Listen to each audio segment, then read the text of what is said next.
피디님도 커피 많이 드시잖아요. 그냥 흙탕물이에요. 그 흙탕물을 아무리 맛있게 찍고 잘 찍는 분이 와서 찍어도 그냥 별 볼 일 없는 패키징만 괜찮아야 맛있는 것처럼 보이거든요.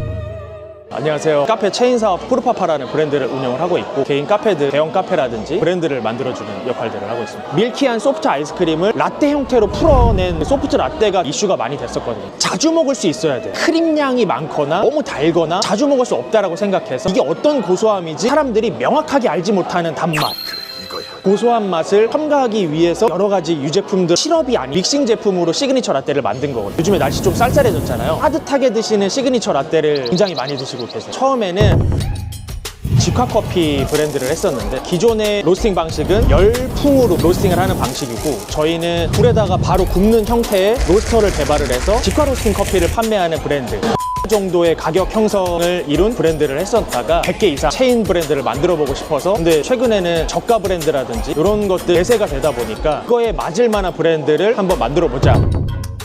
맛있는 커피를 제공한다, 당연한 거라고 생각을 해요. 요즘에는 너무 기계도 잘 나오고 잘하시는 분들이 우리나라에 너무 많다 보니까 커피를 맛있게 하는 거는 기본인 것 같고, 사람들이 어떤 감정을 느끼고 돌아갈까, 이걸 어떻게 표현을 해줄까 고민을 참 많이 하는 것 같아요. 그거에 맞을 만한 브랜드를 한번 만들어보자. 만든 게 푸르파파라는 브랜드. 파도의 의미를 갖고 있어요. 브랜드를 만들 때 네이밍에 받침이 없는 게 굉장히 중요하거든요. 부르기도 쉽고 사람들 입에 오르내리기 편하다 느껴지거든요. 처음에는 아빠냐, 너가 아빠여서 푸르파파로 이름 지었냐 얘기들이 많았었는데, 손님들도 많이 오시고 커피가 맛있다 얘기도 많이 들리고, 체인이지만 체인 같지 않다라는 게 브랜드를 기획하다 보니까 인테리어 자체도 색깔만 다른, 어떤 브랜드는 노란색, 보라색, 파랑색, 이게 아니라 커피나 라떼 문화를 즐길 수 있는 공간이었으면 했었거든요. 우디한 느낌의 굉장히 따뜻한 이미지를 줬고, 하지만 로고는 브러치 같은 거 있잖아요. 그런 느낌으로 파랑색의 이미지를 넣어줬거든요. 마케팅을 하면서 브랜드의 색상과 우리가 판매하는 것과 손님들이 느끼는 방향이 어느 정도 어우러지지 않았나, 장점인 것 같아요. 가맹점도 20군데 운영을 하고 있다. 프랜차이즈 업계로 봤을 때 초창기 모델이거든요. 대점수가 없는 수준이에요. 그럼에도 불구하고 저희는 해외 시장을 두드리고 있거든요. 왜냐면 우리나라 브랜드에서 초기에 해외로 나가는 브랜드들이 많지 않다 보니까 대점수가 없을 때 해외 시장을 한번 나가보는 게 어떨까. 중국이라도 필리핀, 태국, 미국 노크를 많이 하고 있는 거예요. 한국의 라떼 문화를 다시 역수출하는 영향력을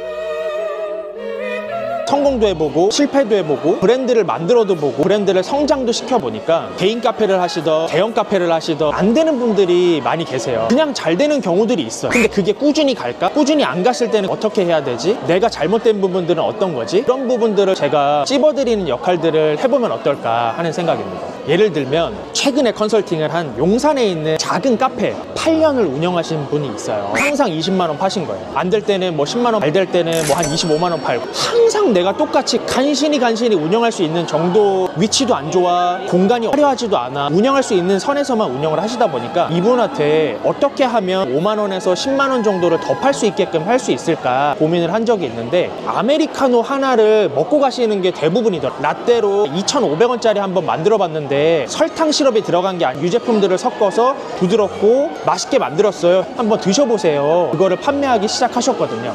그랬더니 객수는 똑같은데 라떼를 먹으러 오시는 분들의 비중이 늘어나더래요. 10만 원 정도 더 팔아서 3,500원짜리도 팔고, 2,000원에서 2,500원 객단가가 3,500원 수준이 맞춰져서 객수는 똑같고 내가 일하는 거는 똑같은데 매출은 기존보다 7, 8만 원에서 10만 원 이상, 많이 나올 때는 20만 원까지 늘어나는 매출이 나왔다라고 하시더라고요. 대형 카페를 운영하시는 분들은 이 공간에 머무르면서 어떤 경험을 할 수 있는지가 굉장히 중요하거든요. 그럼 그 경험을 어떻게 해줄 건가? 카페로만 인식을 시킬 건가? 내가 한번 왔는데 핸드드립도 내려주고 로브팔로 막 하는 것도 보여줘요. 핸드드립의 커피도 경험할 수 있게끔 해주고, 이 핸드드립의 커피가 내가 마시던 커피랑 원두별로 어떻게 다른지, 어떻게 로스팅을 하고 어떻게 핸드드립 했을 때 어떤 맛이 나는지, 원두의 산지에 따라서 어떤 맛이 나는지 경험하게끔 하는 것, 사람들이 머무는 체류 시간을 길게 만들어주고, 경험을 통해서 원두도 사가고 핸드드립 커피도 한 잔 더 마시고 가고, 객단가를 더 훨씬 올려주는 역할을 하는 것. 5천만 원에서 1억을 만들 수 있는 사람들 입방아에 우리 매장에 대한 이야기들이 오르내리지 않을까,